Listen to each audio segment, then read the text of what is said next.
L'économie, aujourd'hui, dans nos têtes, et les politiques néolibérales y contribuent évidemment, n'a qu'un moteur, n'a qu'une raison d'être, c'est celle du profit, et on l'a vu aussi, celle de la rémunération d'un capital. Je veux dire, c'est son moteur et sa seule raison d'agir dans l'état actuel des choses. Si j'ai ma place ici, aujourd'hui, autour de la table, la toute première place, c'est de rappeler qu'il y a une autre économie, enfin que déjà aujourd'hui l'économie est plurielle. L'économie, elle est mue par une logique d'intérêt général quand l'État ou les pouvoirs publics ont encore une action économique. Elle est mue par une visée d'intérêt général quand l'économie sociale ou d'intérêt mutuel quand l'économie sociale met en œuvre des activités et des propositions de réponse aux gens. Donc c'est déjà de se rappeler ça, qu'on est dans une économie, on pense qu'on est dans une économie de marché capitaliste et qui n'a qu'un moteur. Il y a déjà d'autres moteurs au sein de l'activité et donc de l'emploi aujourd'hui en Belgique, premier élément. Deuxième élément aussi, se rappeler que, et c'est d'entrée de jeu que je l'ai dit, l'économie doit être au service des gens, de la société. Ici, on a la tête à l'envers, on est dans un système qui a la tête à l'envers et où effectivement les travailleurs sont le moteur des entreprises, sont la richesse de nos pays et c'est eux qui souffrent et c'est eux qu'on fragilise de jour en jour par des politiques comme celles qu'on vient de décrire. Donc ça c'est un élément qui était important, c'est de rappeler qu'effectivement on est nous des entreprises et d'ailleurs je suis contente d'être ici parce que l'économie sociale est née dans le creuset des mouvements ouvriers. Elle est née à côté des mouvements ouvriers socialistes et chrétiens à une époque où on ne répondait pas aux besoins des gens, à toute une série de besoins des gens, des besoins de manger, des besoins de santé, des besoins de l'assurance, des besoins de pouvoir payer, enfin, avoir du crédit ou une banque. On a créé ensemble, les gens collectivement ont réfléchi à des réponses à travers des coopératives, à travers des mutuelles. Et ces réponses ont parfois été tellement convaincantes qu'elles ont même été transformées en des systèmes comme celui de la protection sociale, comme celui de la sécurité sociale. Donc elles ont tellement bien marché qu'elles sont devenues des systèmes généralisés dans nos contrées. Système aujourd'hui réellement fragilisé, enfin, là, on l'a largement dit. Et singulièrement, et c'est ça qui est étonnant, c'est qu'on est né ensemble, on est né dans le même creuset, et aujourd'hui on est ensemble parce que, en fait, l'autonomie sociale, fille de nécessité et d'identité collective et du fait de faire ensemble, connaît un nouvel essor. Alors j'ai envie de vous dire, c'est une bonne nouvelle et c'est pas une bonne nouvelle.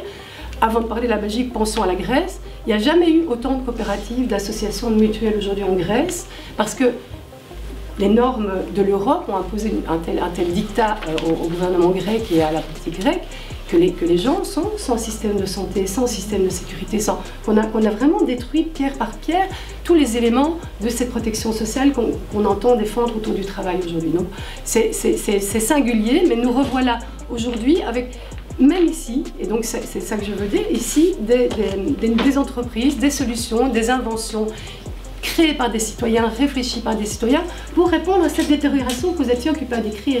Je veux dire très clairement, quand des coursiers à vélo se disent non, on ne va pas continuer chez Deliveroo parce que c'est quoi? C'est des emplois, il n'y a pas d'assurance, il n'y a pas de salaire, il n'y a aucune garantie, mais on se met en coopérative et on se crée notre job ensemble et puis on rend les services qu'on veut rendre et on livre aussi des marchandises qu'on a envie de livrer, peut-être pas n'importe quoi, n'importe comment. Eh bien, on est dans la recherche de ces solutions. Quand des artistes se mettent ensemble pour faire une mutuelle, on est dans le même type de solution. Quand sur les questions d'énergie, on ne sait plus payer la facture et qu'on se dit on peut se mettre ensemble dans des coopératives énergétiques et produire une énergie propre et qui tient compte de l'environnement et de la planète, on est dans ces solutions. Donc singulièrement, nous revoilà autour de la table et plus proches que jamais parce qu'on fait face à ce danger. Alors peut-être rappeler aussi que j'ai dit que c'était une économie dont le moteur n'était pas le profit, donc son moteur c'est justement la finalité de service aux gens, c'est les gens, c'est les besoins de la société. Et donc je crois que c'est aussi important, Marie-Hélène le disait et Robin aussi, c'est que l'emploi, le travail, il sert d'abord à ce que les gens soient bien, mais il sert aussi à rendre des services, à faire qu'on soit dans un monde et dans un environnement dans lequel il fait bon vivre. Enfin, ça semble une évidence de le dire, mais c'est presque révolutionnaire de l'affirmer aujourd'hui. Alors là-dessus, peut-être insister aussi sur le fait qu'il n'y a pas des évidences. Aujourd'hui, ça semble évident que le premier bénéficiaire de l'entreprise, c'est l'actionnaire. Mais on est, nous, des entreprises sociales qui disons, eh bien, association par exemple, il n'y a pas de rémunération. il n'y a pas de rémunération autre que celle de l'activité des travailleurs.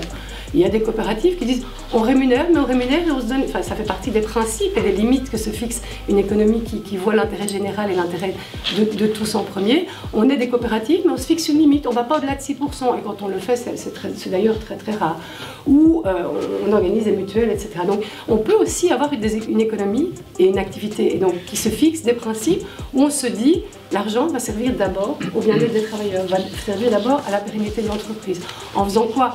J'ai parlé de la limitation des revenus, mais aussi, par exemple, en investissant dans l'entreprise, tout simplement, en maintenant l'emploi, en développant, en créant des réserves, et en faisant des dons, en construisant des solidarités avec le Sud ou avec d'autres activités.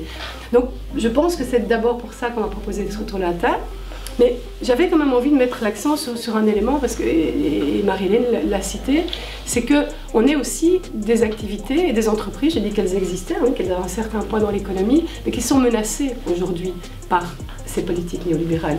Et donc on a cité les associations qui restent quand même le pan le plus important des entreprises sociales, des entreprises d'économie sociale, entre les contrats associatifs qu'on vient largement décrire, la réforme du Code des sociétés, on est aussi sur le plan de la justice, mais qui consacre aujourd'hui qu'une association, c'est d'abord de l'activité avant un but social, avant une finalité sociale, ou encore, là on est plus au niveau wallon, mais un ministre de l'économie, parce que les politiques, voilà, il y a une diffusion aussi de cette idéologie, et on passe du fédéral aux régions, que tout le non-marchand, un ministre qui vous dit que tout le non-marchand, enfin ce sont des profiteurs, et que les travailleurs du non-marchand, c'est pas ça qui compte, ce qui compte c'est de faire de l'économie en annonçant une réforme des APE, des aides à l'emploi, qui va faire mal, et qui s'adresse au secteur le plus pourvoyeur de main-d'œuvre en Wallonie. Enfin, je veux dire, on est là-dessus. Donc aujourd'hui, on a une économie également, et des emplois et des activités également menacées et touchées de plein fouet par ces politiques. Donc à ce titre-là, je pense qu'on a beaucoup à faire et on a à aussi redonner du sens aux mots et effectivement rappeler que l'économie, ça peut être l'intérêt général, l'économie, ça peut être le bien-être des travailleurs, qu'à compétition, on peut opposer coopération, qu'à qu'à précarisation, on peut imaginer à la place du bien-être pour les gens, pour tous, pour les citoyens, et qu'à individuation, on peut dire qu'ensemble et que de manière collective, par la solidarité, comme on l'a toujours fait, on peut créer et maintenir un système de protection sociale et de sécurité sociale qui nous protège tous et qui nous garantit du bien-être au travail et dehors. Parce que c'est vrai qu'à la pension, on aimerait bien pouvoir aussi en profiter. Voilà, merci.